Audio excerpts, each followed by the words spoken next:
News Kannada ಚಾನೆಲ್ಗೆ ಸ್ವಾಗತ ಸುಸ್ವಾಗತ. ತುಮಕೂರು ಸದಾಶಿವನಗರದಲ್ಲಿರುವ ಕೇಂದ್ರ ಸಂಘದ ಕಚೇರಿಯಲ್ಲಿ ಜಿಲ್ಲಾ ಕುರುಬರ ಸಂಘದ ವತಿಯಿಂದ ಕ್ರಾಂತಿವೀರ ಸಂಗೊಳ್ಳಿ ರಾಯಣ್ಣನವರ 195ನೇ ಹುತಾತ್ಮ ದಿನಾಚರಣೆ ಹಾಗೂ 77ನೇ ಗಣರಾಜ್ಯೋತ್ಸವವನ್ನು ಆಚರಿಸಲಾಯಿತು. ಈ ವೇಳೆ ಜಿಲ್ಲಾ ಕುರುಬ ಸಂಘದ ಅಧ್ಯಕ್ಷರಾದ ಟಿ.ಆರ್. ಸುರೇಶ್, ಜಿಲ್ಲಾ ಪ್ರಧಾನ ಕಾರ್ಯದರ್ಶಿ ಮಲ್ಲಿಕಾರ್ಜುನ್, ಜಿಲ್ಲಾ ಉಪಾಧ್ಯಕ್ಷರಾದ ಎನ್.ಪಿ. ಕುಮಾರಸ್ವಾಮಿ, ಕರ್ನಾಟಕ ಪ್ರದೇಶ ಕುರುಬರ ಸಂಘದ ಆಂತರಿಕ ಲೆಕ್ಕ ಪರಿಶೋಧಕರಾದ ಟಿ.ಇ. ರಘುರಾಮ್, ಏಕೇಶ್, ಸಹ ಕಾರ್ಯದರ್ಶಿ ಎನ್. ಧರ್ಮರಾಜು, ಖಜಾಂಚಿ ಟಿ.ಹೆಚ್. ಮಹದೇವ, ಬಸವರಾಜು, ಉಮೇಶ್ ಅನೇಕರು ಉಪಸ್ಥಿತರಿದ್ದರು.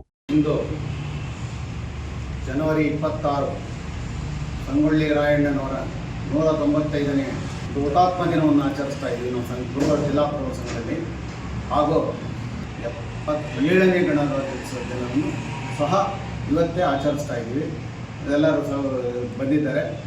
ಇದು ನಿತ್ಯ ನಾವು ಯಾವಾಗಲೂ ವರ್ಷ ಆಗಸ್ಟ್ 15 ಹಾಗೂ 26 ಎರಡು ದಿವಸನೂ ನಾವು ಸಂಗೊಳ್ಳಿ ರಾಯಣ್ಣನ ಒಂದು ಬರ್ತ್ಡೇ, ಒಂದು ಅವರ ನೇಣುಗಂಬಕ್ಕೆ ಏರಿದ್ದು ದಿವಸ, ಇದನ್ನು ಸ್ಮರಣಾರ್ಥವಾಗಿ ನಾಮಿಸ್ಕೊಂಡು ಈ ಕಾರ್ಯಕ್ರಮವನ್ನು ಮಾಡ್ಕೊಂಡು ಬರ್ತಾ ಇದ್ದೀವಿ. ಪ್ರಪ್ರಥಮ ಬಾರಿಗೆ ನಮ್ಮ ಕರ್ನಾಟಕದ ಇತಿಹಾಸದಲ್ಲಿ ಸ್ವಾತಂತ್ರ್ಯಕ್ಕೆ ಧುಮುಕಿದಂಥ ವ್ಯಕ್ತಿ ಸಂಗೊಳ್ಳಿ ರಾಯಣ್ಣ. ಅವರ ಅಗಲಿಕೆ ನಮಗೆ ಇವತ್ತೊಂದು ದಿನ ಗಲ್ಲಿಗೇರಿಸಿದ ದಿನ. ಯಾಕೆಂದರೆ ಅವ್ರು ಹುಟ್ಟಿದ ದಿನ ಸ್ವತಂತ್ರ ಬಂತು, ಅವರು ಗಲ್ಲಿಗೆ ಹಾಕಿದ ದಿನ ಗಣರಾಜ್ಯೋತ್ಸವವನ್ನು ಸರ್ಕಾರ ಘೋಷಣೆ ಮಾಡಿ ಆಚರಣೆ ಮಾಡ್ಕೊಂಡು ಬರ್ತಾ ಇದೆ. ಆದರೆ ನಮ್ಮ ಸಮಾಜದ ಇವತ್ತು ಈ ಒಂದು ಒಬ್ಬ ವ್ಯಕ್ತಿನ ಕಳ್ಕೊಂಡಿರೋದು ನಮಗೆ ತುಂಬಲಾರದ ನೋವು. ಈ ಸಮಾಜಕ್ಕೂ ಈ ದೇಶಕ್ಕೂ ನೋವುಂಟಾಗಿದೆ. ನಾವೆಲ್ಲ ಸ್ವತಂತ್ರ ಹೋರಾಟಗಾರರ ಫ್ಯಾಮಿಲಿಯಾಗಿ ನಾವು ಇವತ್ತಿನ ಈ ನೋವನ್ನು ನಾವು ಭಾಗವಹಿಸ್ಕೊಳ್ತಾ ಇದ್ದೀವಿ.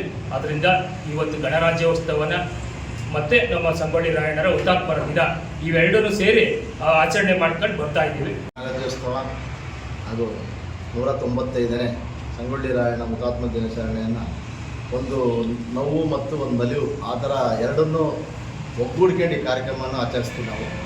ನಮಗೆ ಸ್ವತಂತ್ರ ಬಂದ ನಂತರ ಮತ್ತು ಗಣರಾಜ್ಯೋತ್ಸವ ಮತ್ತು ಸಂವಿಧಾನ ಬಂದಂಥ ದಿನ ಇದು 1950 ಜನವರಿ 26.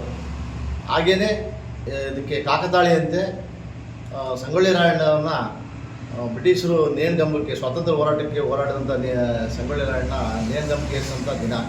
ನಮಗೆ ಆ ನೋವು ಮತ್ತು ಈ ಗಣರಾಜ್ಯೋತ್ಸವ ಆಗಿರ್ತಕ್ಕಂಥ ದಿನ ಎರಡನ್ನೂ ನೋವು ನಲಿವಾಗಿ ಆಚರಿಸ್ತೀವಿ. 77ನೇ ಗಣರಾಜ್ಯೋತ್ಸವದ ಕಾರ್ಯಕ್ರಮದ ನಿಮಿತ್ತ ಹಾಗೂ ನಮ್ಮ ಸಮಾಜದ ಸ್ವತಂತ್ರ ಹೋರಾಟಗಾರರಂಥ ಶ್ರೀ ಸಂಗೊಳ್ಳಿ ರಾಯಣ್ಣನವರ ಹುತಾತ್ಮ ದಿನವೂ ಸಹ ಇವತ್ತು ಇದೆ. ಹಾಗೆಯೇ ಅವರು ತ್ಯಾಗ ಬಲಿದಾನವನ್ನು ಇವತ್ತು ಜ್ಞಾಪಿಸ್ಕೋಬೇಕು. ಈ ದೇಶಕ್ಕಾಗಿ ಹೋರಾಡಿದಂಥ ಮಹಾನ್ ಪುರುಷ, ಅಂಥವರ ವಂಶಜರಾದ ನಾವುಗಳು ಇವತ್ತು ಅವ್ರನ್ನ ಹುತಾತ್ಮರಾದ ದಿನವನ್ನು ಆಚರಿಸ್ಕೊಂಡು ಬರ್ತಾ ಇದ್ದೀವಿ ಪ್ರತಿ ಬಾರಿನೂ. ಹಾಗೆಯೇ ಆಗಸ್ಟ್ 15ರಂದು ಅವರು ಜನ್ಮದಿನ. ಕಾಕತಾಳಿಯವರೇನೋ ಅವರು ಇನ್ನೂ ಸ್ವತಂತ್ರ ಬಂದಿರಲಿಲ್ಲ, ಅಲ್ಲೇ ತೀರೋಗಿದ್ರು. ಆದರೆ ಜನವರಿ 26 ಹಾಗೂ ಆಗಸ್ಟ್ 15 ಅವರ ಜ್ಞಾಪಕವನ್ನು ಭರಿಸುವಂಥ ದಿನಗಳಾಗಿದ್ದಾವೆ. ಅದಕ್ಕೆ ನಮ್ಮ ಸಮಾಜ ಯಾವತ್ತೂ ಸಹಿತ ಅವರಿಗೆ ಅತ್ಯಂತ ಕಳಕಳಿಯಿಂದ ನೆನೆಸಿ ಪ್ರಾರ್ಥಿಸುತ್ತೇವೆ ಅಂತ